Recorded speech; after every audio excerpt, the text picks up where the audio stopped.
This is a critical incident community briefing about a non-fatal officer-involved shooting that occurred March 4, 2020 on the 60 freeway between Ramona Avenue and Pipeline Avenue in the city of Chino.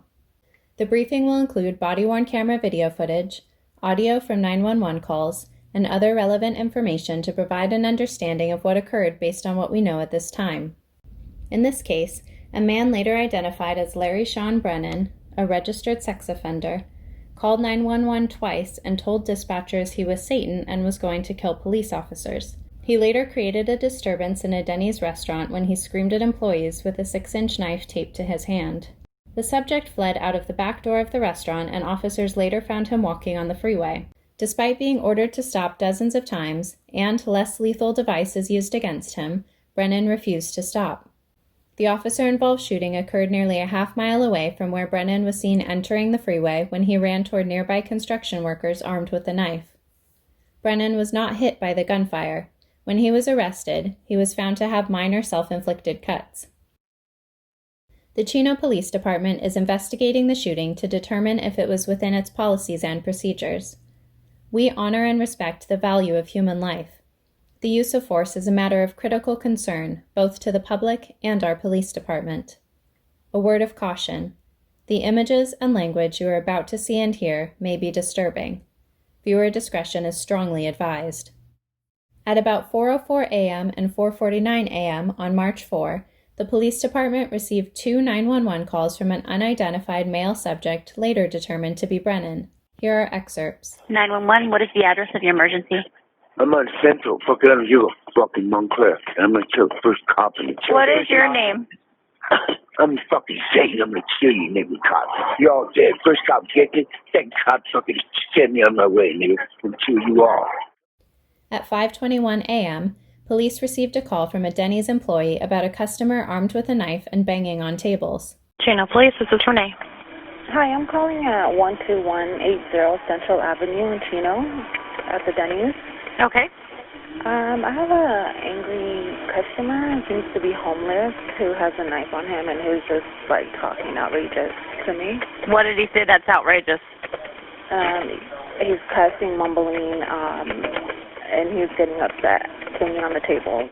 Where is the knife that you saw? He has it on him. When officers arrived, they attempted to contact Brennan inside the restaurant. To follow my commands and force may be used against you. Put your knife down. Put the knife down. As they did, they could see he was armed with a knife that was taped to his hand.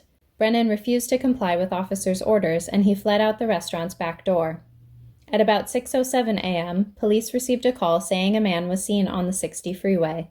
I was exiting the 60 freeway on Ramona. There was somebody running on the side of the freeway. Okay, can you give me a description of him? I'm not sure if it was a female or a male. They had long hair covering their face, and they had a backpack on. Do you see what color shirt he had on? I want to say it was like a burgundy. And where was he running? He was running on the side of the freeway, but he looked unwell. Officers found Brennan on the westbound 60 freeway near Ramona Avenue. Officers attempted to de-escalate the situation by talking with the suspect, but he refused to comply with officers' commands. The man walked along the freeway towards Pipeline Avenue. And the suspect is holding a knife to the top of his head now, which is taped to his right arm. He has a stick. And he's walking in the center shoulder, westbound and eastbound traffic. The California Highway Patrol was called to assist, and traffic was stopped in both directions. Officers used less lethal foam cartridges, but they were ineffective. Hey, don't get too close. No, you don't have lethal. Hey, 40. A taser was also deployed, but was ineffective. Officers attempted to detain the man for more than 10 minutes, and followed after him for more than a half mile, ordering him dozens of times to surrender and drop the knife. When the man started running in the direction of a nearby construction crew, an officer-involved shooting occurred.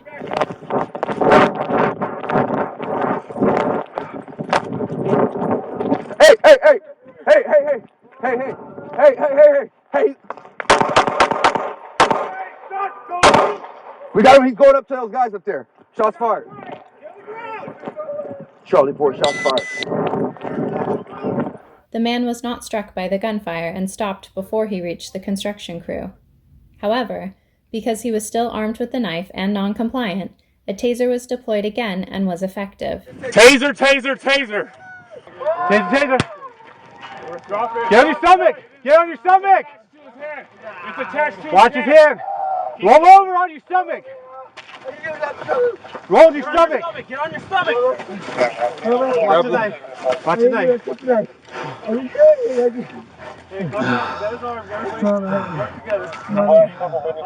Let go of the knife. He's got a knife in there. Trying to get the knife in it. We're trying to get the knife off. Stop resisting, man.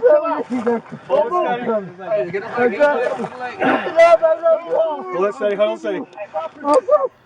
Officers had to use a knife of their own to remove the suspect's taped knife from his hand so they could safely place him in handcuffs. Okay, next away. Bring his arm around. Here's a photo of the knife.